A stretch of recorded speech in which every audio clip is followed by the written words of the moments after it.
Mick Mars, the guitarist who contributed to the construction of Mötley Crüe, the iconic monument. He became the band's wordless musical soul with his emotionally charged playing, eerie riffs, and remarkable endurance. Mick Mars didn't have a proud, easy gait because he was born with ankylosing spondylitis. He marched with a remarkable, unwavering tenacity and silent endurance. Few people realized that the man standing silently in the corner of the stage was fighting unbearable pain every second of Mötley Crüe's explosive career, which included sold-out tours and anthems that rocked the world.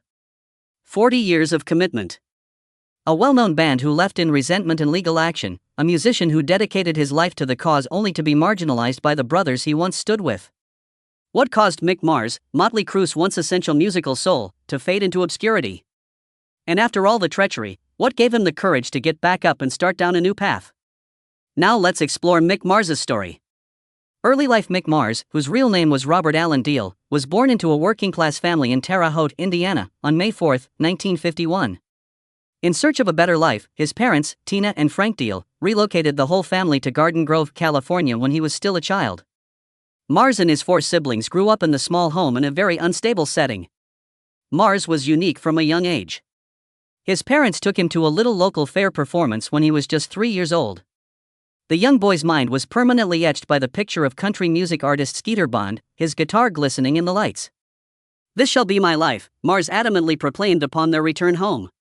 His parents gave him his first guitar, an inexpensive instrument, when he was 12 years old. However, it meant everything to Mars. Mars spent hours learning how to play, listening to every Elvis Presley record and surf rock artists like Dick Dale, while other kids were occupied with parties and sports.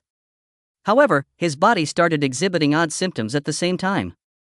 Mars began experiencing excruciating symptoms at the base of his spine at the age of 14, which he was unable to describe and was afraid to discuss. He had a petite body, a slightly bent back, and a music-obsessed mind during his adolescent years. He played bass for a while before swiftly moving to lead guitar in the Jades, an amateur band that covered the Beatles. Dollar per dollar, Mars refined his skill through anything from school concerts to late nights in shady pubs. His dream came at a high cost. His musical career nearly ended before it had even started when he was barely over 18 and had a catastrophic hand injury in a workplace accident. Mars, however, took a different route. He turned away from a secure existence, abandoned his job, and left school to focus on the guitar, the only thing he really believed in. His disease, meanwhile, developed in silence. The agony intensified. Mars, however, kept standing on the stages of dilapidated bars, his hands continuously moving over each note while his face was contorted in pain. Mick Mars already understood at a time when many people were only beginning to realize their childhood fantasies. His musical career would be a struggle rather than a game. Even though he was a weak lad with broken hands and a body that was progressively failing every day, he refused to leave the world he had chosen. When everything appeared to be against Mick Mars, what prevented him from letting go? Early career. Mick Mars had a lengthy run of setbacks and difficulties in the early years of his career. Following his departure from his manual labor employment, Mars played blues rock in dismal bars in Southern California with small bar bands, where the compensation only covered a single meal. White Horse was one of the most well-known bands of this era. Group that aided Mars in establishing a reputation in Los Angeles' underground rock scene. Mars attracted notice right away with his upbeat guitar approach, note-for-note riff reproduction, and emotionally charged improvisation solos. Some even brought up his name at the time, along with that of Eddie Van Halen, another up-and-coming guitarist in the city. However, the dream was destroyed by commercial ambition. Mars left White Horse right away when he chose to follow the trends and go disco. He was well aware that he wasn't made to cater to consumer preferences. Something more genuine and fiercer was what he needed. Before deciding he required a total makeover, Mars performed with a number of pop groups and put out a few failed songs in the ensuing years. He dyed his hair jet black, cut off his trademark mustache, and changed into a more aggressive, icy persona. Most significantly, he formally changed his name from Robert Allen Deal to Mick Mars, which signified a complete metamorphosis of his identity and music. Mars placed an advertisement in the recycling newspaper Loud, Rude, Aggressive Guitarist available in April 1980. He was contacted a few days later by 2 young, aspirational artists, Nikki Sixx and Tommy Lee. Mars' icy manner, piercing eyes, and deafeningly hard riffs instantly captivated them. Mars also proposed the moniker Mötley Crüe, referencing an earlier remark about White Horse's crew having a disorganized appearance. They immediately gained notoriety for their name, their fierce music, and their rebellious persona. The other musicians knew they had located the missing component as Mars' guitar blazed to life during those initial practices. And it could not be replaced. Mars was more than simply a guitarist, he was the band's creative motor and the fulcrum that kept them together as they prepared to blow up in ways they couldn't have imagined. Would a man in his early 30s who was limping from spinal pain be able to lead three 20-somethings who were hungry for fame to the top, not simply keep up? Mötley Crüe's career took off nearly soon after their creation in 1981, thanks to their success with Metal Crüe. Mötley Crüe's raw sound, rebellious look, and belligerent attitude made them stand out in a period when heavy metal bands were saturating the Sunset Strip. Few, however, speak of the reality. During those early years, Mick Mars' heavy, icy guitar tone was largely responsible for the band's musical weight. Too Fast for Love, their debut album, was released in 1981. At first, it was self-released and featured Mars' signature. The band's wild yet natural sound was supported by straightforward yet catchy riffs and strong hooks. Mötley Crüe immediately gained a devoted following with this album, and in 1982 they signed with Elektra Records. Shout at the Devil, released in 1983, was the real breakthrough. Mars started to sound darker and heavier, combining the intensity of heavy metal with classic hard rock. His talent to create riffs that could take over a stage with just a few basic notes was evident in songs like Looks That Kill and Too Young to Fall in Love. Mötley Crüe's commercial success peaked between 1985 and 1987. Home Sweet Home, a ballad fueled by Mars's subdued riffs and melancholic guitar textures, was included in the 1985 film Theater of Pain. The 1987 album Girls took the band's bad boy persona to the next level. Particularly on songs like Wild Side and You're All I Need, Mars' performance was gritty, nasty, and strongly influenced by the blues. The band's most popular album, Dr. Feelgood, peaked at number 1 on the Billboard 200 by 1989. Crüe's sound tightened during Bob Rock's production. Mars showcased the pinnacle of his technique and emotion on songs like Kickstart My Heart and Without You, combining raw power with smooth, heartfelt solos. Throughout it all, Mick Mars wasn't just playing guitar. He was the musical foundation of Mötley Crüe, holding the band's sound together even as the other members spiraled into drugs, alcohol, and media scandals. In interviews, Nikki Sixx and Tommy Lee were often the center of attention. Vince Neil was the face of the band. It was Mick Mars who transformed their chaos into living, breathing music both on stage and in the studio. Meanwhile, ankylosing spondylitis continued to ravage his body. Mars grew more hunched every year, moved slower after every tour. While his bandmates partied into the night, he quietly returned to his hotel room, battling pain that lasted until morning. A little-known truth: Mick Mars rarely participated in Mötley Crüe's wild escapades. He was the only member who stayed clear of major scandals. But because of that, the gap between him and the rest of the band grew ever wider. Success came like a storm. But for Mick Mars, those years were a double battle. One for his career and one for his very existence. Illness, pain, and loneliness. As Mötley Crüe climbed higher on the charts, Mick Mars's body went in the opposite direction. At 17, he was diagnosed with ankylosing spondylitis, a chronic form of arthritis that gradually fuses the spine. It began with dull backaches, then sleepless nights, mornings where simply standing up took everything he had.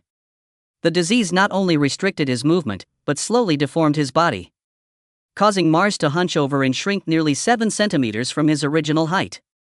Yet Mars never spoke about the pain on stage. When the lights came on, he stood there, head bowed low, clutching his guitar as if it were a replacement spine for the body that was quietly falling apart. Every tour was a true battle. Long flights, back-to-back shows, endless hours on a tour bus. Each was a nightmare for a man whose spine was collapsing, vertebra by vertebra. But Mars rarely complained. Instead, he endured in silence, hiding the pain behind a hardened exterior. Unlike his bandmates, who drowned themselves in alcohol, drugs, and endless parties, Mars lived quietly. He wasn't close to Vince Neil. He wasn't bonded with Tommy Lee. He shared little with Nikki Sixx beyond the music.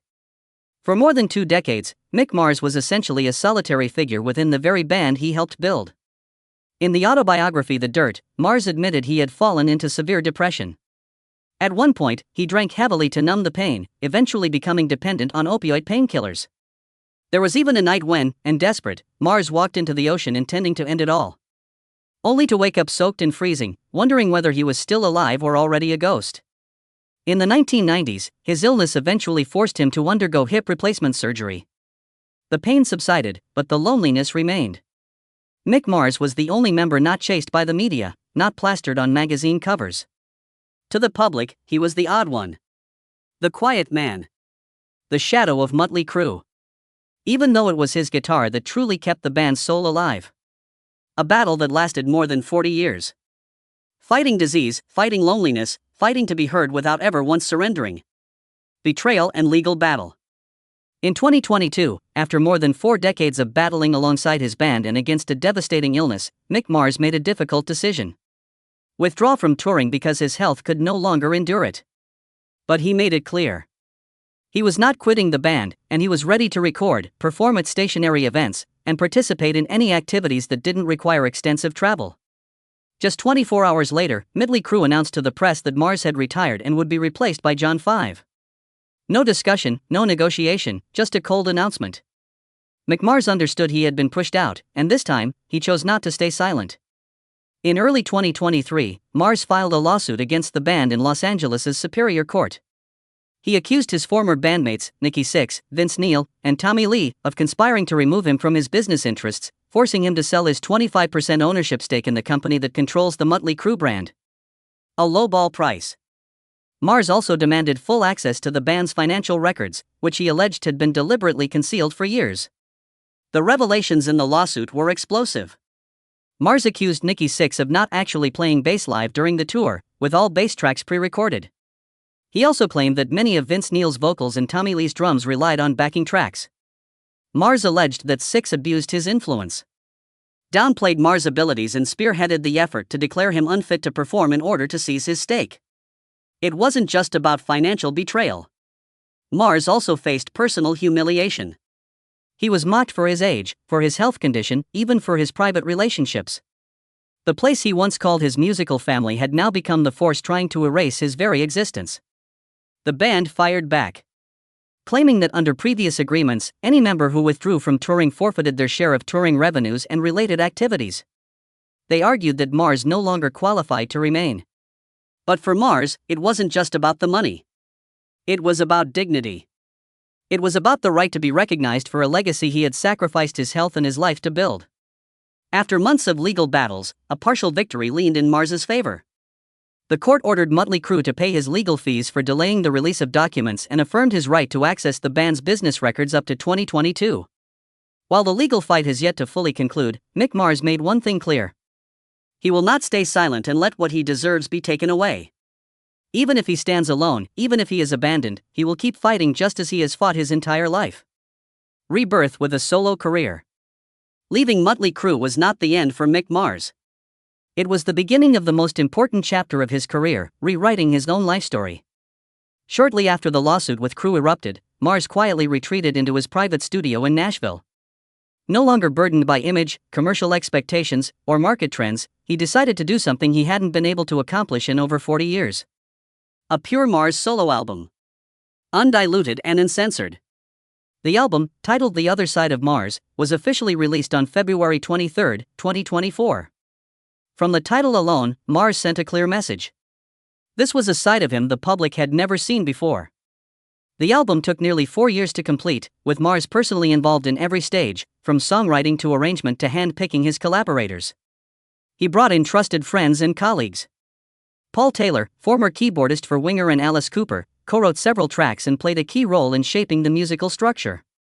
Jacob Bunton, former member of Lehman and Adler, handled most of the lead vocals, bringing a fresh yet deeply emotional voice to the project. Additionally, the album featured Ray Luzier, drummer for Korn, on several tracks, adding power to the rhythm section. Produced by Michael Wagener, the same man who had worked with Mötley Crüe during the Too Fast for Love era, the album retained a raw, unpolished spirit, free from excessive gloss. Musically, The Other Side of Mars did not follow the old hair metal formula. Mars blended hard rock, blues rock, and touches of modern industrial elements. Songs like Loyal to the Lie and Right Side of Wrong demonstrated that his riff-writing ability remained as sharp as ever. Heavy, cold, but still deeply emotional. Ballads like Memories revealed another side. A Mick Mars filled with reflection, maturity, and hard-earned wisdom. Throughout the album, Mars' guitar tone was unmistakable. Thick, dark, and profoundly deep. His solos didn't showcase flashy technicality. They focused purely on raw emotion. something Mars had always valued more than speed or showmanship. In rare interviews, Mick Mars stated plainly, "I'm not trying to sound like anyone else. I don't have anything to prove. I just want to play the way I want to. Honestly, without apologies." The album received strong praise from rock critics, many calling it one of the most authentic works a veteran artist has released this decade. With The Other Side of Mars, Mick Mars achieved what he had never been able to during all his years in Mötley Crüe. Telling his own story, fully controlling his music and his destiny. No longer forced to hide in anyone's shadow, no longer bearing the pain in silence, Mick Mars, at last, stepped into the light entirely on his own terms. Personal life: Mick Mars' life off stage was never as loud as the music he played. It was quiet, complicated, and filled with empty spaces that were not easily mended. At a very young age, before Mötley Crüe even formed, Mars married his teenage sweetheart, Sharon Deal. Together they had 2 children, Les Paul Deal, named after the legendary guitar innovator, and Stormy Deal, who would later inherit her father's battle with ankylosing spondylitis. But the hard years of playing in cheap bars coupled with the crushing weight of financial pressure pushed the first marriage to its breaking point. As Mötley Crüe began to take shape, Sharon left Mars, taking their children with her, leaving him alone to struggle with music and unpaid child support debts. At one point, if the police pulled him over, Mick Mars could be immediately jailed for unpaid child support. Friends from that era recall having to come up with tricks and loopholes just to help him avoid arrest between tour stops. During those chaotic years, Mars also fathered another son, Eric Deal, through a brief relationship with Marshall Martel, a singer from a local band. However, Mick's absence during Eric's early years created gaps that would prove difficult to bridge. As Mötley Crüe soared to fame in the 1980s, Mars's personal life remained just as unstable. In 1990, he married a second time to Emmy Cannon, a backing vocalist who had toured with the band. But this marriage also collapsed after just 4 years, amid internal band turmoil and as Mars sank deeper into both physical and emotional pain. Both marriages left him with more than just financial losses. They left fragments of memories, children he could not be close to, homes he could not hold on to. It wasn't until 2007, after more than half his life had passed, that Mars found a different kind of anchor, Serena Schonenberger, a Swiss model more than 3 decades his junior. They met after a show in Zurich. Serena, then just 22, was drawn to Mars' quiet but intense presence. A nearly 60-year-old man whose eyes still burned brightly behind dark sunglasses. In 2013, they married, and for the first time, Mick Mars had someone by his side, not for fame, not for money, but simply for who he was. They live a discreet life in Nashville, away from the media, far from the old wounds of show business. There, Mars writes music, records, and takes quiet walks with his young wife, sometimes with a cane, sometimes just with a thoughtful smile. His relationship with his children remains marked by distance. Les Paul, the eldest son, maintains a closer bond, following in his father's musical footsteps. Meanwhile, Stormy and Eric have chosen quieter lives, keeping a certain distance from their father. In a rare interview, when asked about what he regrets most, Mick Mars answered simply, "I missed out on too many things that I can never get back." There are losses that don't make noise. There are wounds that cannot be measured by money or success. Beneath the cold exterior, Mick Mars's personal life is a series of silent collapses and also a testament to the quiet strength of a man who chose to stand back up every time without a word. Current life and legacy: stepping into 2024, Mick Mars marked a new milestone in his career. On February 23, 2024, he released The Other Side of Mars, his first ever solo album, through his own label, 1313 LLC, in collaboration with MRI. This was a fully independent musical project, marking Mars' true return after his departure from Mötley Crüe. The album quickly received positive feedback from critics and fans alike, with standout tracks like Loyal to the Lie, Undone, and Right Side of Wrong. In terms of style, The Other Side of Mars retained Mars's signature guitar tone, thick, cold, and deeply emotional, while embracing a more modern spirit. No longer confined to old formulas, Mars freely blended traditional hard rock with modern elements, showcasing a strong evolution in his musical thinking. Despite his age, he proved that his creative fire was far from extinguished. Not stopping there, in 2025, Mick Mars confirmed that he had already begun work on his second solo album. He revealed that the new project would be a step forward from his debut, featuring a broader, more ambitious sound. To achieve this, partnered with engineer Chris Collier, renowned for crafting recordings that are modern while still preserving the raw soul of the artist. Today, Mick Mars lives quietly with his wife, Serena Schonenberger, in Nashville, far from the noise of the entertainment industry. He spends most of his time writing, recording, and focusing on his health, continuing to create in silence without the need for stage lights. Although he has been through legal battles with Mötley Crüe, Mars has not entirely closed the door to potential future collaborations, but his main priority now is his solo career. A journey where, for the first time, he is truly in control. As for his legacy, Mick Mars has left behind more than heavy riffs and emotionally charged solos. He was instrumental in shaping the sound of Mötley Crüe, keeping the band anchored to its musical identity through its most turbulent years. His influence stretches from the hair metal bands of the 1980s to the hard rock artists of later generations. And above all, the story of Mars is a story of resilience, an artist who triumphed over disease, aging, and betrayal to keep playing, to keep living on his own terms. Mick Mars was never the face of Mötley Crüe. He wasn't the one holding the microphone, nor the one whipping the crowd into a frenzy, but it was he, with his cold, relentless guitar, who kept the band anchored with a true musical soul for over 4 decades. At an age when many have long since stepped away from the spotlight, Mars continues to write, to play, and to walk forward on legs seemingly worn down by illness. Without the need for applause, without asking for pity, he quietly leaves his mark on his own path, a journey where honesty and steadfastness are never compromised. The life of Mick Mars stands as a simple yet powerful testament.